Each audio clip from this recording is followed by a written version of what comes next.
Bueno, pues de parte...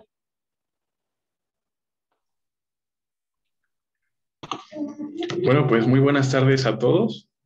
A nombre de SAMU, la Sociedad Académica de Estudiantes de la UBAC, y SAICIC, la Sociedad Académica Estudiantil de la Facultad de Medicina de la Universidad Michoacana, les damos a todos la bienvenida a esta serie de ponencias.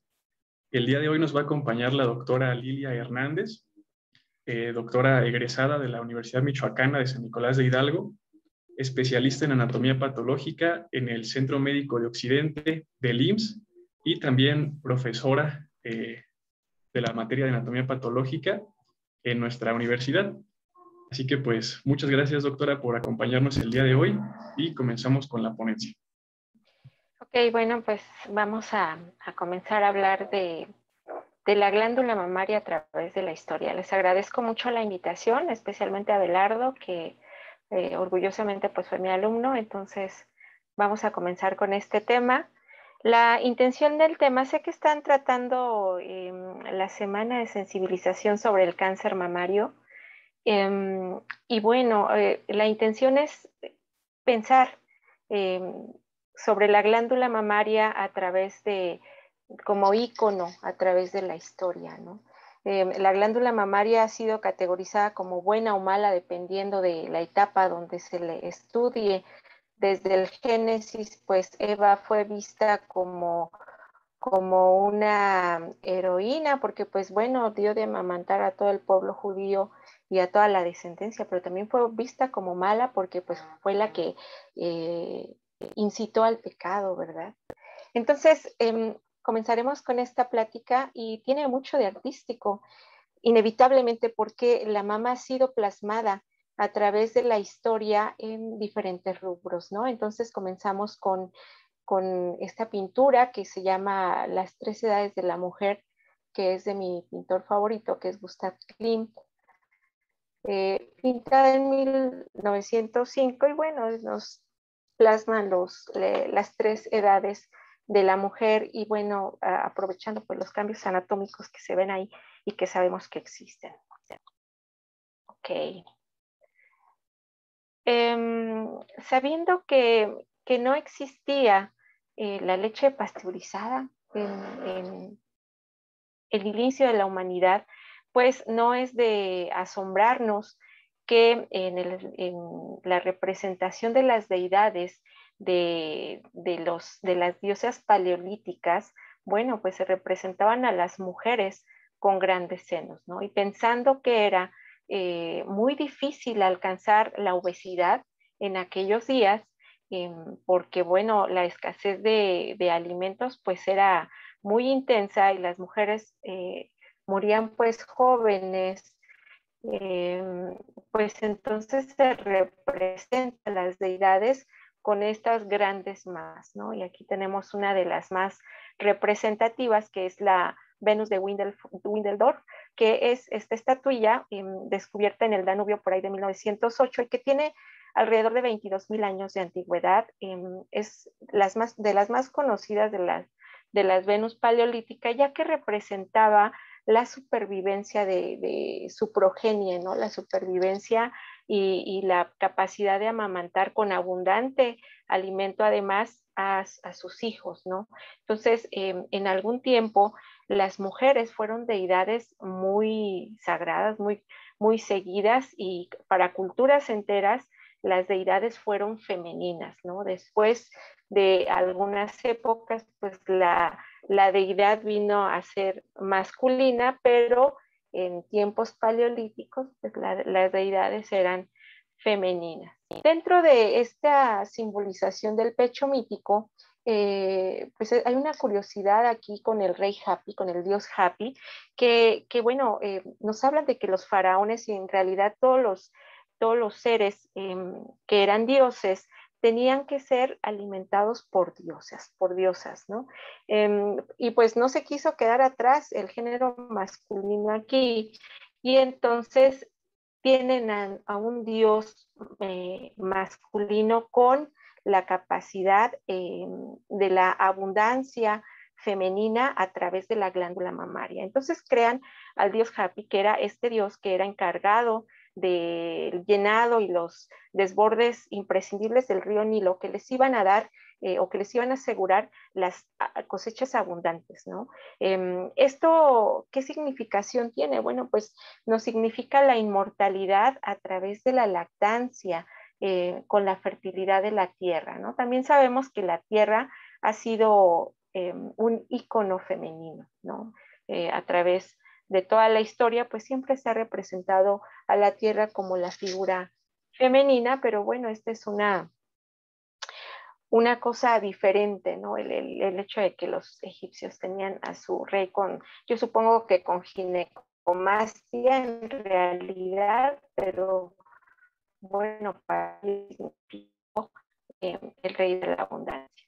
Sin embargo, bueno, les decía, los dioses tenían que ser alimentados por diosas, ¿no? Si no pasaban al terreno de lo, perdón, el pleonasmo de lo terrenal.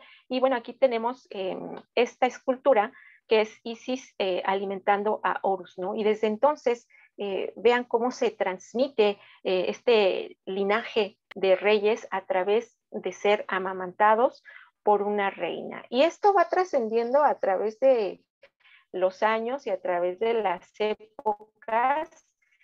Eh, y bueno, también en la mitología griega tenemos pues esta parte de la mitología donde nos habla que Hércules, que es hijo de una terrenal, que es Alcmena, pero también el papá es Zeus, pues entonces Zeus dice, pues yo quiero que mi hijo sea un dios, ¿no? Y para que esto sea posible, pues tiene que ser alimentado por una diosa, y en este caso, pues Hera, que era su mujer o su esposa, era la que lo podría alimentar. Entonces, para poder realizar o para poder llevar esto a cabo, pues Hércules espera que Hera duerma y entonces ya dormida le acerca a Hércules y ella se despierta, ¿no? Es lo que cuenta la mitología. Y al despertarse, pues empuja al bebé y su leche queda esparcida a través del espacio y es lo que con lo que se forma la Vía Láctea, ¿no? Y aquí tenemos una hermosísima pintura, yo creo que de las más bonitas que hay sobre esta parte de la mitología, hecha por Rubens alrededor de 1600, y esta pintura, bueno, se exhibe aquí en el Museo del Prado, donde vemos a Hera quitándose de encima al bebé y bueno, formando lo que conocemos como la Vía Láctea. Y otra vez recaemos en esta historia de que los dioses tenían que ser amamantados por diosas y cumplen una de las funciones básicas de la glándula mamaria, que es la lactancia, ¿verdad? Obviamente que la glándula mamaria o las glándulas mamarias femeninas eh, significaban fecundidad y maternidad, ¿no?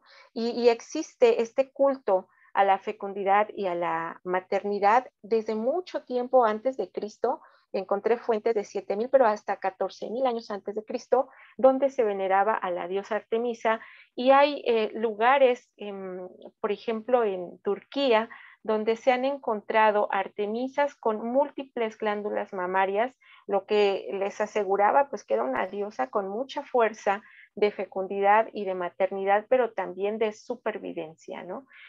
Y pues ahí están estas esculturas tan asombrosas que han sido encontradas a través de los siglos y hasta la actualidad. Sin embargo, la glándula mamaria también nos ha referido a la fortaleza femenina que se puede llegar a tener. Tal es el caso de las amazonas, ¿no? O sea, ustedes conocen el mito o la historia, porque no sabemos si realmente es solamente mito. Se supone que este grupo de mujeres surgieron en Capadocia, en esta área de Asia, y por antonomasia se denominaban las amazonas, quiere decir sin glándula mamaria, ¿verdad? Que se mutilaban su pecho derecho para poder hallar ahí el arco y poder luchar que se les pusiera enfrente. eran mujeres guerreras y adoraban al dios Ares, que era este dios de la guerra, que ellas creían que descendían de él. Les decía que no se sabe hasta dónde es mito y hasta dónde es historia, porque Homero la cita en su libro La Ilíada. Si alguien ha leído La Ilíada, pues, pues me dará la razón. Y se supone que mucho de La Ilíada son compilaciones de historias que venían transmitiéndose de generación en generación y de boca en boca. Como una nota interesante, cuando los españoles llegan aquí al continente americano,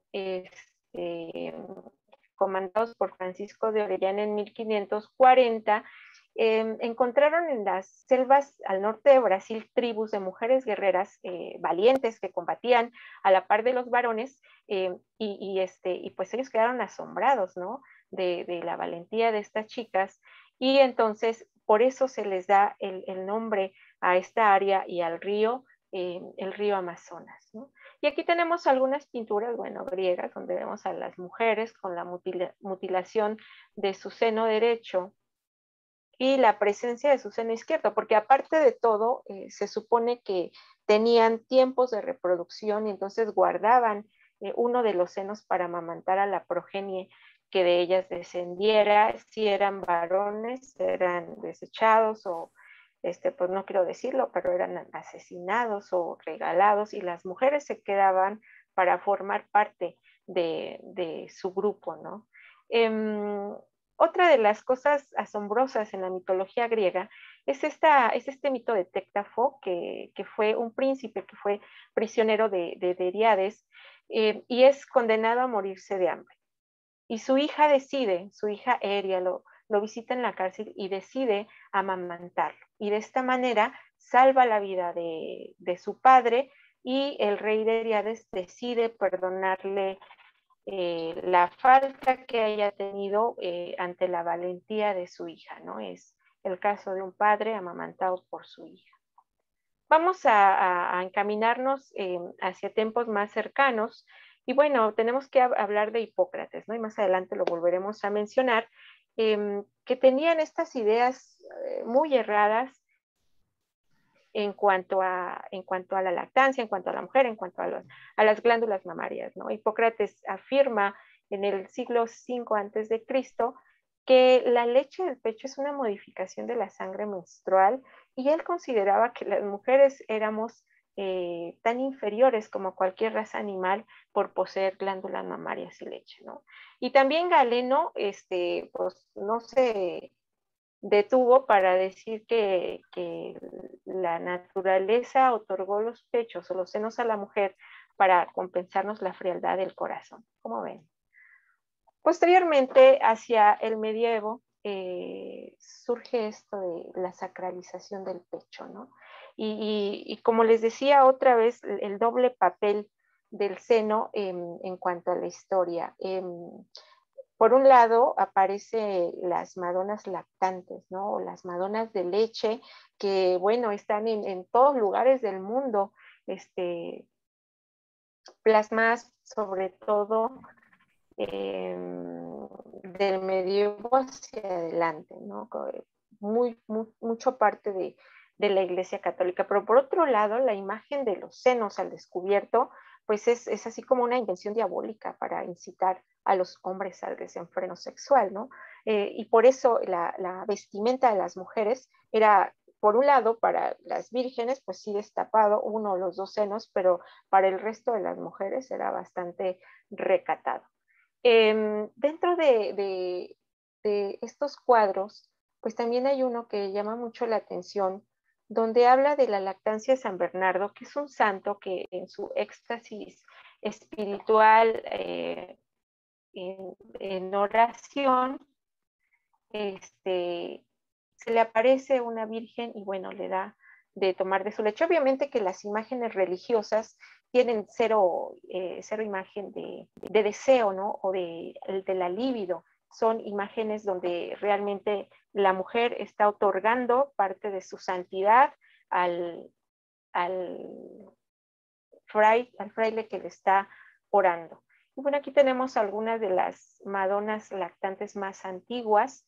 Está encontrada en Roma en 1143, está en Berlín el 1340, donde se fijan está un tanto oculto ahí el seno, pero bueno, ya hacia el Renacimiento esto cambia, eh, y bueno, aparecen ya las Madonas lactantes con los senos más expuestos, eh, y con la forma de los senos diferente, ¿no? Durante la Edad Media, ¿por qué los senos son tan redondos y tan pequeñitos en la Edad Media? Bueno, porque la mujer honrada o la mujer que se casaba y tenía hijos tenía alrededor de 14 años, y probablemente estas mujeres tenían de sobrevivir alrededor de 25 años, por eso sus senos eran así. Pero después, hacia el medioevo tardío, pues la vida se va a extender, y entonces la glándula mamaria pues es un poco más grande, más redondeada, más abundante. Ya se va mucho por la imagen física, el ideal de la mujer, ¿no? Y aparecen, bueno, por ejemplo, las Madonas de Leonardo da Vinci, donde ya se expone más el seno lactante de esta Madonna, y el cambio viene ya para mediados del siglo XV, donde las Madonas pues ya tienen así como un impacto erótico, y aquí tenemos esta mujer que se llama Anne Sorel.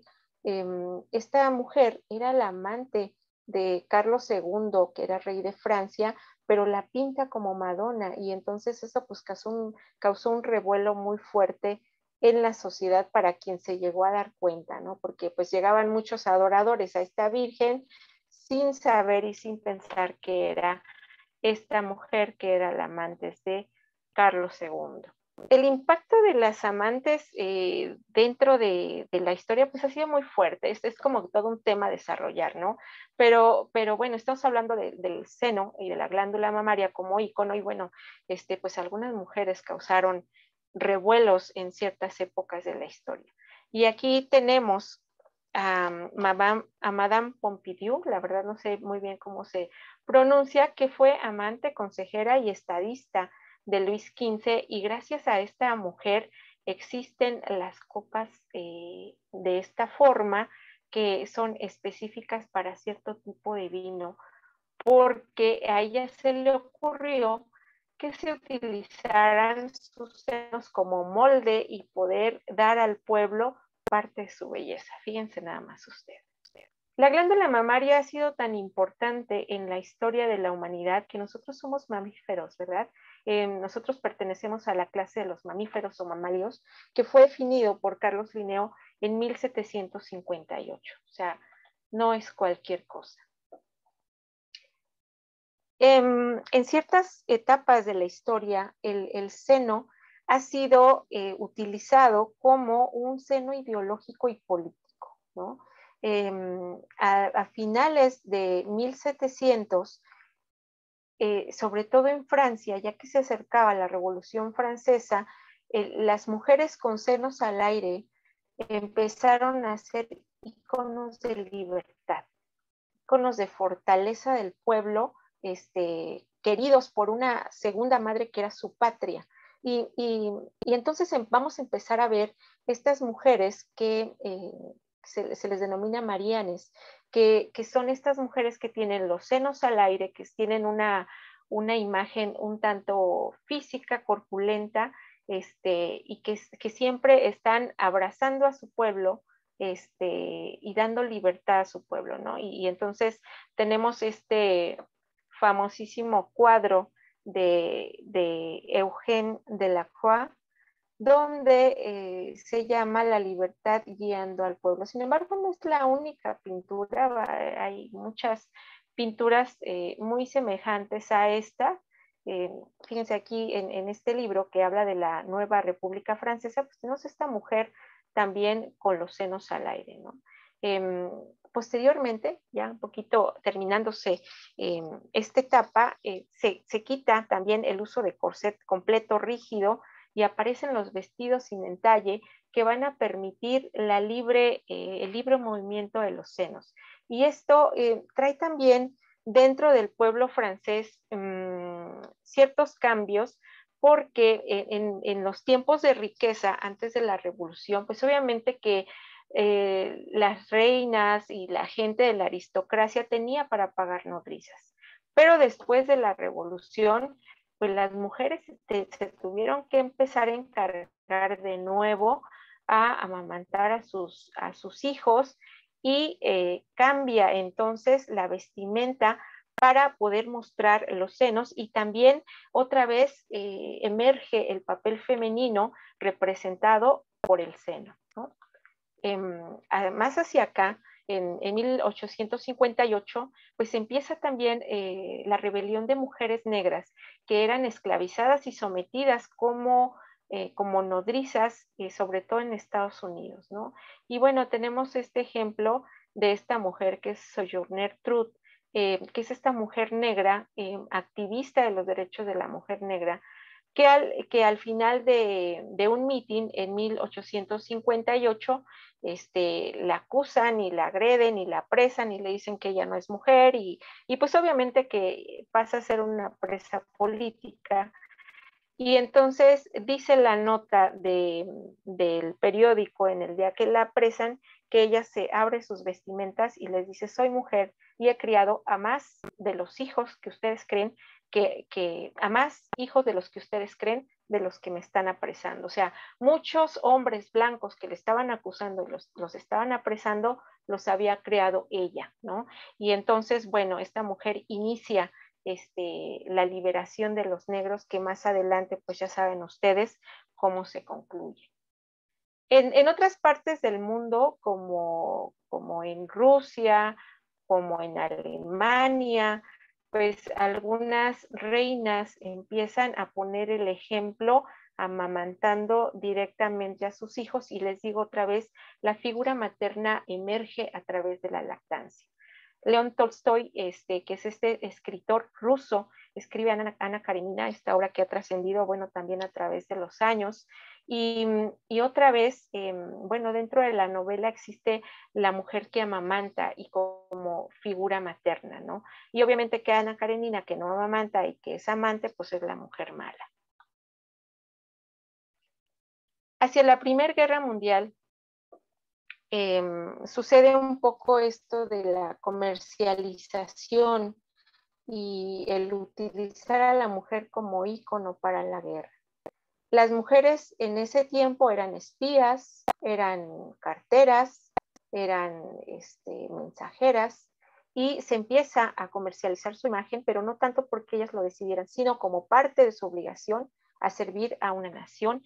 Y bueno, tenemos de muestra esta imagen que es de alrededor de 1914 y bueno, hay muchas imágenes muy parecidas, donde se utiliza a la mujer con los senos al aire para invitar a los hombres a participar en la guerra, ¿no? Eh, y bueno, también en los años 30, cuando va a empezar este proceso de la guerra nazi, pues también empezamos con los íconos de la mujer lactando, obviamente pues a sus niños arios para que la progenie continúe. Pero también por ahí empieza el movimiento de los años 40, 50 con otra vez una, no sé, cuarta, quinta liberación femenina. Finalmente, bueno, les digo, cada uno es como para un libro, pero bueno, los senos tienen implicaciones políticas del siglo XVIII y han servido la imagen de los senos a las naciones y a intereses internacionales. El icono de amamantar significa un incremento en la natalidad y un mejoramiento en la sociedad. Entonces, en épocas de posguerra, siempre vamos a encontrar este tipo de imágenes, este tipo de iconos. Viendo al pecho como una imagen mercantil, bueno, pues demuestra que con la revolución industrial inicia o aparece la corsetería, ¿no? Toda la lencería inicia con estos corsets, que bueno, era una manera también de tener bajo control mucho a la sociedad femenina.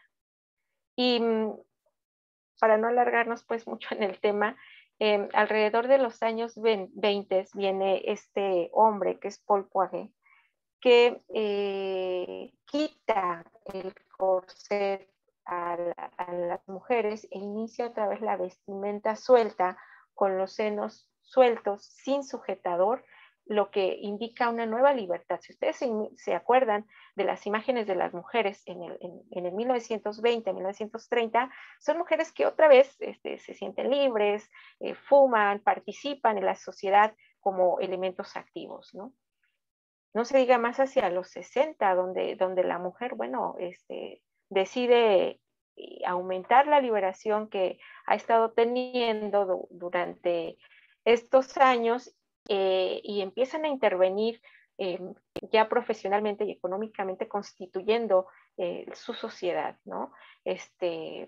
Y bueno, ya no se ocultan los senos, se aparecen otra vez como un signo de femineidad en estos años. Tras la Segunda Guerra Mundial, bueno, pues surgen estos íconos ya con abundantes senos, por ejemplo, Marilyn Monroe y Gina Lollobrigida, que bueno, eran mujeres que exponían su sensualidad a través de los senos, ¿no? El pecho freudiano, bueno, la verdad es un tema para los psicólogos, pero no debemos dejar de mencionarlo. Su mayor exponente, pues ya saben que es Sigmund Freud, que es este hombre que dice que, fíjense nada más, que los hombres son dignos de lástima, que pues difícilmente logran superar la obsesión del seno materno y no materno, y que tratan la vida tras un seno, ¿no? Por decirlo así, buscando sus paraísos perdidos. Sin embargo, bueno, pues es que él tenía sus teorías, pero no, sí, no necesariamente, ¿no?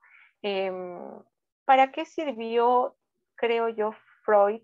Bueno, pues porque le quita un tanto el sentido nutritivo y le da una connotación erótica, ¿no? Una connotación erótica, y abre el campo de la psicología con estas teorías. En el caso de los hombres, pues es posible que sí tengan sus fijaciones en la etapa oral, ¿no? Hacia los senos maternos, pero no es el caso así de las mujeres, ya que las mujeres desarrollan sus propios senos y pues no se considera un objeto, sino un sujeto de placer. Es la pregunta que nos haríamos después de decir, bueno, la sensibilidad en los senos tiene género. Pues yo creo que no. Hay hombres que disfrutan tranquilamente las sensibilidades de los senos, ¿no? Y las mujeres, bueno, esperemos que también. El pecho nutritivo, bueno, ya lo hemos estado viendo a través de la historia. Esta es una pintura que es bastante conocida, yo creo que ya la habían visto, es de Frida Kahlo, está hecha en 1937 y se llama Mi nodriza y yo, ¿no? Donde está su nodriza dándole de comer. Y bueno, la nodriza es conocida como dama de la leche. Existieron desde la Roma imperial, cuando los patriarcas de clases superiores iban adquiriendo su independencia y tenían el dinero y el sustento económico para poder contratar una nodriza, ¿no? En la Edad Media, cuando mejora la situación económica de la aristocracia, otra vez hay un alza de la contratación de nodrizas, y bueno, posteriormente ya vimos que en las épocas más altas de todos los reyes y de toda la aristocracia, pues también había nodrizas antes de las revoluciones. Pasando las revoluciones, las nodrizas se acaban e inicia la lactancia materna. En México también, no crean que andábamos tan perdidos. En México también se buscaba y se contrataba nodrizas. ¿Por qué? Porque pues había economía, ¿no? Alrededor de 1700, 1800 había economía, se tenía que atender al marido, y entonces se decide la contratación de nodrizas porque había una alta mortalidad infantil y había que asegurar la descendencia. Entonces era muy común que se tuviera a la nodriza, que tenía aparte un papel importante dentro de la sociedad y la familia aristocrática también en México. ¿A quién le debemos que se volviera a la lactancia materna, o a quién le deben los países europeos? Porque creo que en México nunca se perdió del todo. Pues filósofos tan ilustrados como Rousseau en Suiza afirma la necesidad de la mamá de amamantar al bebé, ya que esto iniciaba una relación materno-infantil fuerte, ¿no? Aparte de que como sociedad las mujeres tenían que amamantar a sus hijos como ejemplo femenino. Aparte de que las nodrizas disminuyeron o desaparecieron, también por la falta de economía. Esa era una de las grandes verdades. Y para continuar con la desaparición de las nodrizas, alrededor del 20 de abril de 1864, Luis Pasteur logra la pasteurización de la leche, ¿no? Y entonces aquí se inicia ya la venta y el uso del biberón, y entonces también vuelve a disminuir la lactancia. El pecho como liberación femenina. Bueno, pues a través de la historia ha habido alzas y bajas en esto, pero a partir de los años 60, y hay muchas notas de lo que sucedía en el Mayo francés del 68 en toda Europa, donde hubo muchas protestas de sindicatos, formación de sindicatos, etcétera, pues también las mujeres se liberan de los corpiños para demostrar su libertad. En el arte las mujeres inician la muestra de sus cuerpos como arte, ¿no? Y entonces recurren a sus propios cuerpos como materia artística. Hay bastantes artistas, pero bueno, busco las más representativas. Tenemos a estos retratos de Frida Kahlo, donde utiliza su imagen como imagen artística, como creación artística, ¿no?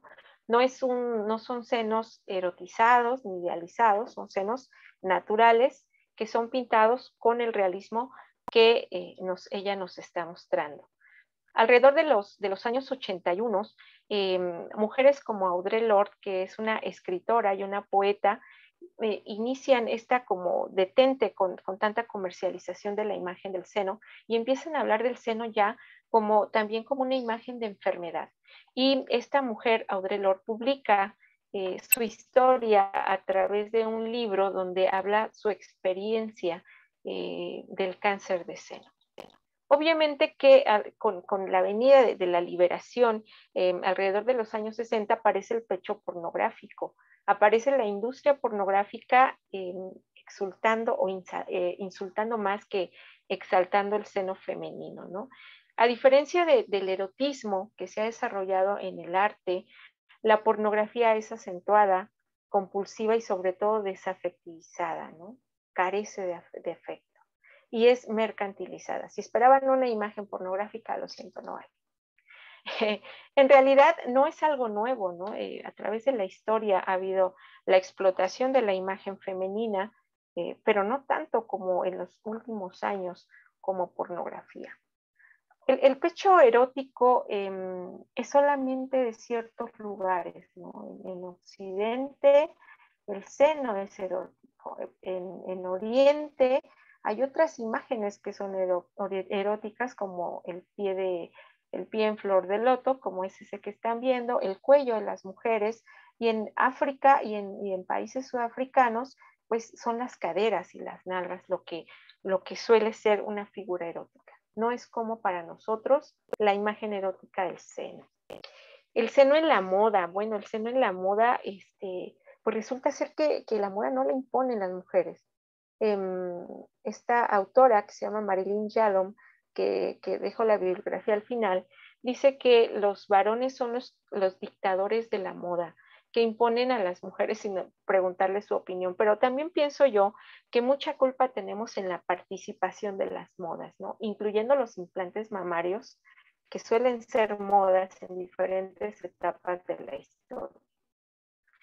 Según los historiadores de la moda, si nos metemos en ese rubro, los cambios en la moda van a ocurrir alrededor de los 50 y 60 años. Y si se hacen una memoria de lo que hemos visto, más o menos, 50 años cambian los senos grandes a los senos pequeños, a las ropas abiertas, a las ropas cerradas, ¿no? Entonces, es posible que tengan razón.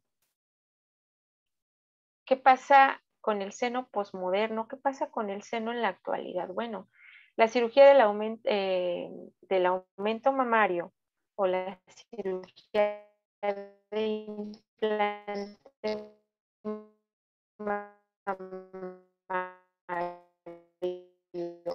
Es la más realizadas según la Organización Mundial de la Salud. Una de 400 mujeres tienen implantes mamarios. México no se queda atrás, les digo, siempre vamos allá a la vanguardia con todo. Ocupa el 4º lugar de implantes mamarios en todo el mundo, ¿no? De que estamos a la moda, estamos a la moda. Entonces el seno aparece en nuestra rama, en la medicina, en la lactancia, en la cirugía estética, que la verdad es un pasoncito porque la historia de la cirugía estética de mama también es amplísima, y en los tumores, que es el fin, creo yo, de la sensibilización sobre el cáncer de mama. El cáncer de mama ha sido plasmado en la historia a través del arte, y lo vamos a ver más adelante. Tenemos aquí una escultura de Miguel Ángel, que es escultor, pintor, renacentista, que se llama La tumba de Guiliano de Médicis. Y creo que es una de las muy escasas esculturas que representan el cáncer mamario. Vean, las mamas, bueno, Miguel Ángel tenía esta tendencia a representar los cuerpos muy masculinizados, ¿no? Muy musculosos. Tal vez por sus preferencias sexuales, tal vez por la época, no lo sé. Pero vemos a una mujer que tiene mucha musculatura, los senos muy separados, pero vean esta glándula mamaria que está indurada, bueno, se ve como estuviera indurada, con retracción de la piel y del pezón. Creo que es de las pocas esculturas que reflejan el cáncer mamario. Para entrar en la historia, que también va a ser un resumen porque es muy amplia, bueno, pues los primeros casos clínicos que se conocen de cáncer se encontraron en el papiro de Erwin Smith en Egipto, ¿no? Aquí se describen varios casos de cáncer donde el número 8 habla del cáncer de mama.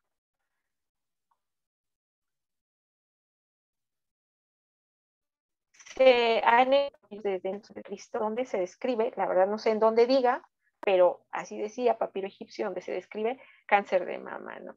En 460 a.C., Hipócrates sugiere que el cáncer de mama era producido por un desequilibrio del exceso de bilis negra. ¿Se acuerdan de la teoría de los 4 humores? Bueno, pues él decía que por el exceso de bilis negra sucede el cáncer.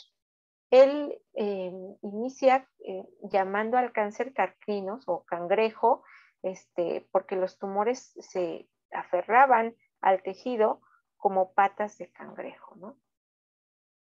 Un milenio después, en la medicina europea de la Grecia clásica, bueno, dicen que la naturaleza física de la mujer es más inferior o mucho más inferior a la masculina. Y para esto Hipócrates dice que el cuerpo de las mujeres era blando y poroso en comparación con la perfección de la musculatura de los hombres, ¿no? Y él es el que se le ocurre pensar que la menstruación se transformaba, pasaba así por un montón de tubos y llegaba a las glándulas mamarias y se transformaba en leche. Y que si la menstruación cesaba, aparecía el cáncer mamario. Aunque su teoría está muy equivocada, sabemos que entre más edad tenga la mujer, más alta va a ser la incidencia del cáncer mamario. Y es donde uno empieza a apreciar la observación que tenían los médicos en los cuerpos, ¿no? Si cesa la menstruación, aparece el cáncer mamario. Bueno, sí, porque a más edad, más alta tasa de incidencia de los cánceres. En esto les había comentado que les decía que la leche y los 8 signos de virilidad en todas las hembras de las más equivocadas, ¿no? Solano de Feso,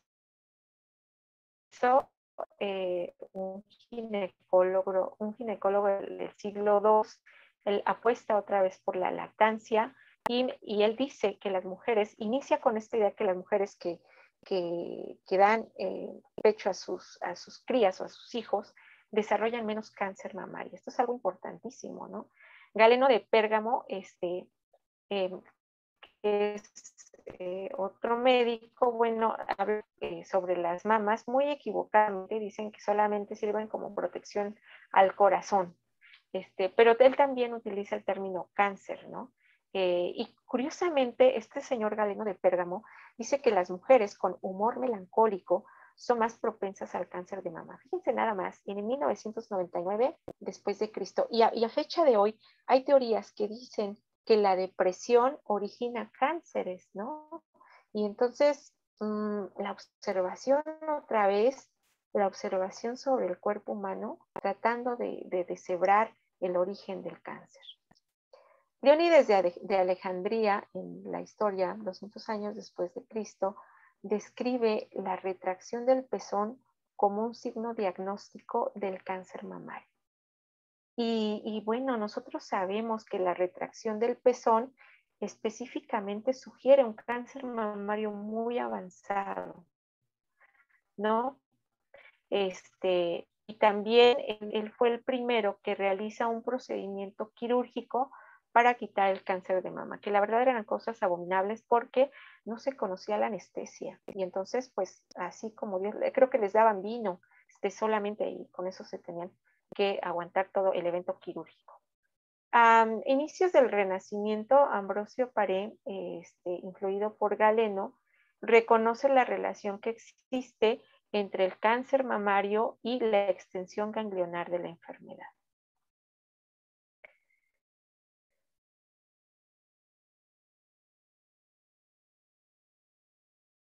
Había médicos que creían que sobre el cáncer visceral, y así pensaba este autor Nicolás Tulp, que todos lo conocemos porque él quedó inmortalizado en esta pintura de Rembrandt que se llama La lección de anatomía y que pues lo vemos muy frecuentemente en muchos textos médicos, ¿no?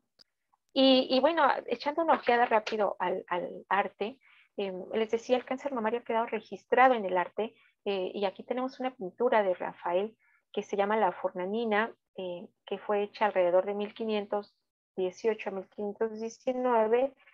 Vean las glándulas mamarias asimétricas con retracción de la piel y aquí un crecimiento ganglionar axilar, ¿no? Aquí se ve un bulto debajo en el cuadrante inferior externo y aquí un abultamiento axilar, incluso una hiperpigmentación en la piel del brazo. No sabemos si esto es parte del adorno o si solamente o servía para detener dolor o servía para disminuir ahí el linfedema, no lo sé. Pero bueno, se sugiere que esto corresponde a un cáncer mamario. Otra pintura que creo que no nos deja dudas son las tres gracias de este pintor que es Rubens. Fue hecha alrededor de 1630 a 1635, donde vemos a tres mujeres y una de ellas, la que está de frente a nosotros a la derecha, vean su seno izquierdo. Aquí vamos a tener un seno con retracción de la piel, retracción y hundimiento del pezón, retracción axilar, crecimiento ganglionar y linfedema. Entonces, creo yo que indudablemente a lo que se ha dicho en artículos y en investigaciones sí corresponde a un cáncer mamario pintado, pues sin saber tal vez en este cuadro. En Italia encontré dos cuadros increíbles, pero creo que este es impactante, que se llama La Noche de Michel di Rodolfo de Ghirlandaio. Vemos a una mujer recostada, este cuadro fue hecho en el siglo XVI. Vean la asimetría de la glándula mamaria, otra vez la retracción de la piel, la retracción del pezón y también el aplanamiento o la casi absorción pues de la glándula mamaria. No se ve el estatus axilar ni se ve el estatus del hombro, pero bueno, es un cáncer mamario muy avanzado. Esta otra pintura de Betsabe en el baño, que fue hecha por Rembrandt en 1654, bueno, pues tiene las mismas características, incluso un hematoma aquí, que tiene esta coloración negruzca. Vean este bulto axilar, está bastante representativo, ¿no? Bueno, continuando con la historia en la medicina, en 1757 sugieren ya la extirpación quirúrgica como tratamiento del cáncer con quitar los ganglios, ¿no? Porque empezaron a ver que disminuía o aumentaba la sobrevida de los pacientes. En estos años se pensaba que la cirugía era el único tratamiento del cáncer y hacer mastectomías radicales. Que por cierto, en México en este año, en 1777, se lleva a cabo una mastectomía aquí en nuestro país. Les digo que lo increíble de esto es que no usaban anestesia, yo no sé cómo soportar.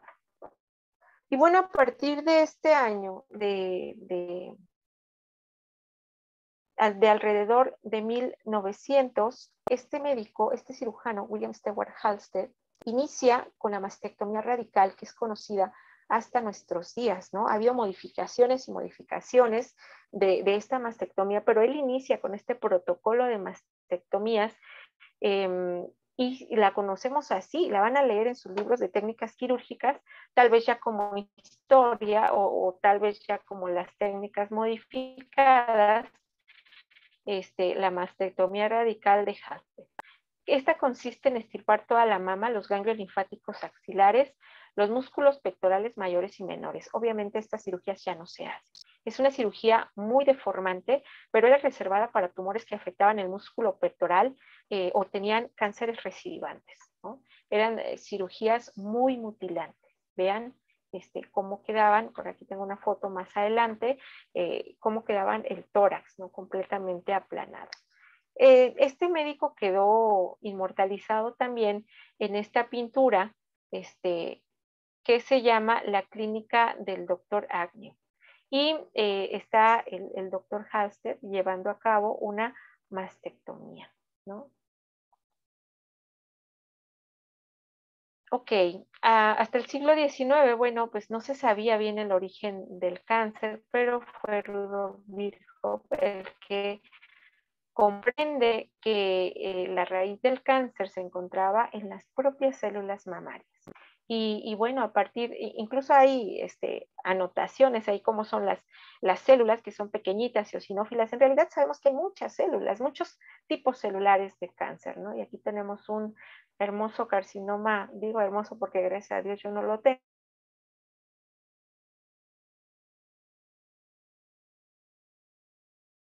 tengo, pero un hermoso carcinoma que creo que es la única imagen histológica que les puse, porque bueno, la plática no es sobre esto. Y aquí tenemos la progresión de la cirugía mamaria, las primeras mastectomías realizadas, la primera y la segunda.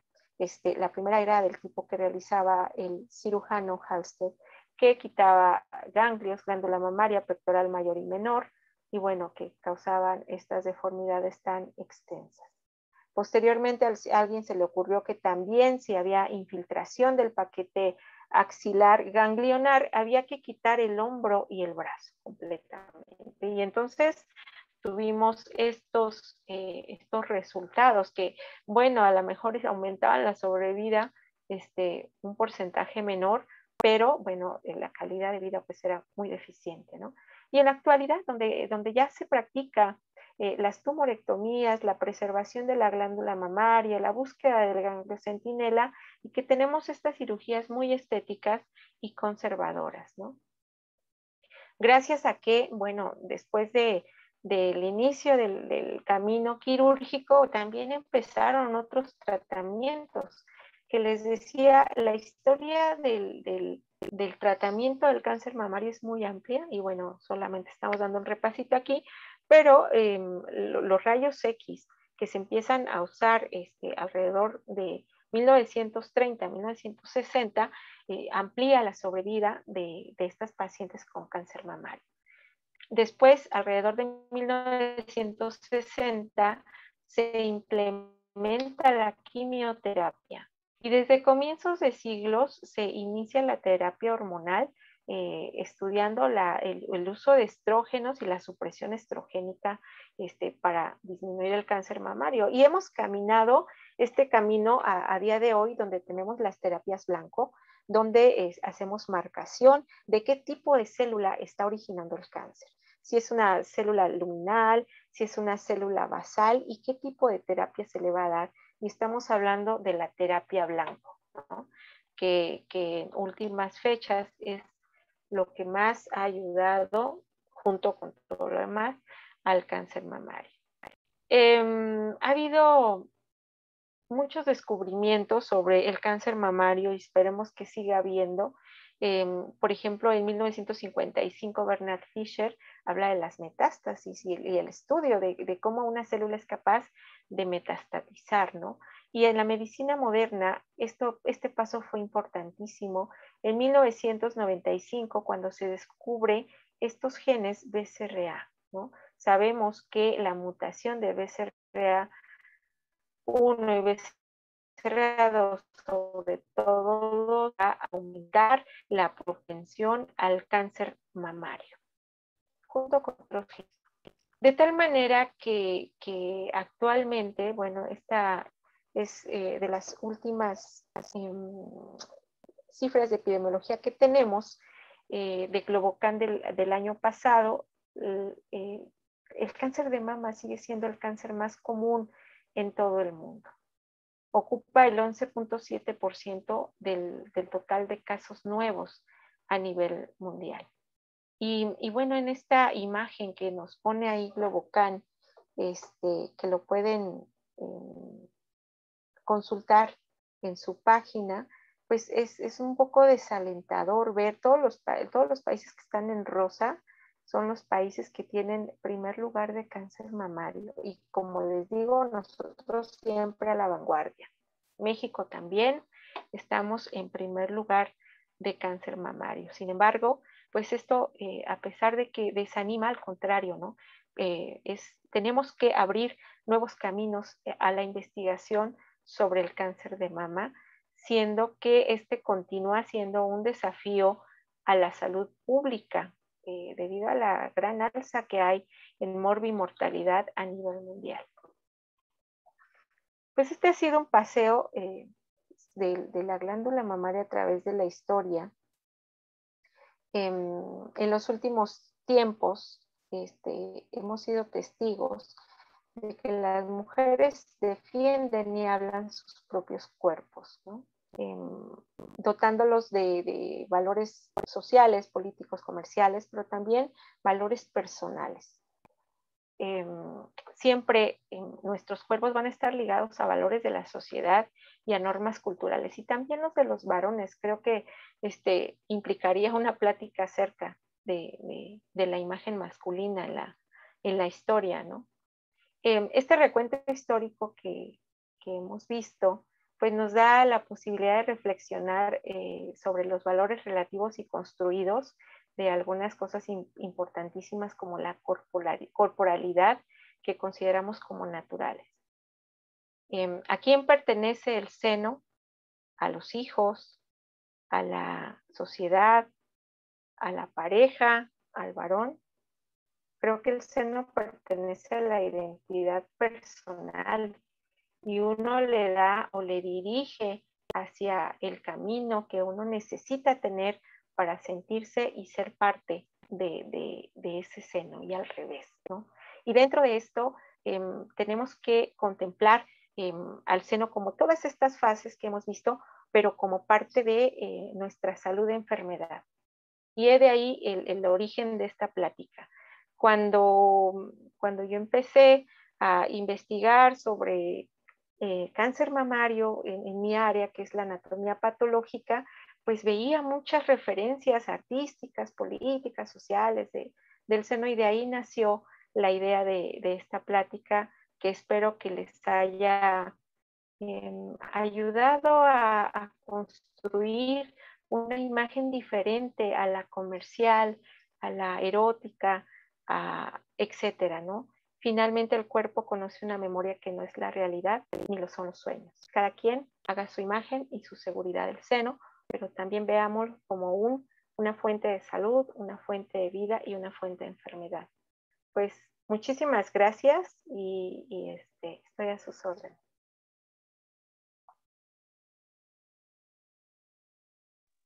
Bien, muchísimas gracias, doctora Lilia. Es muy bien dicho, como usted dice, siempre es bueno saber un poco acerca de estos temas, ¿verdad?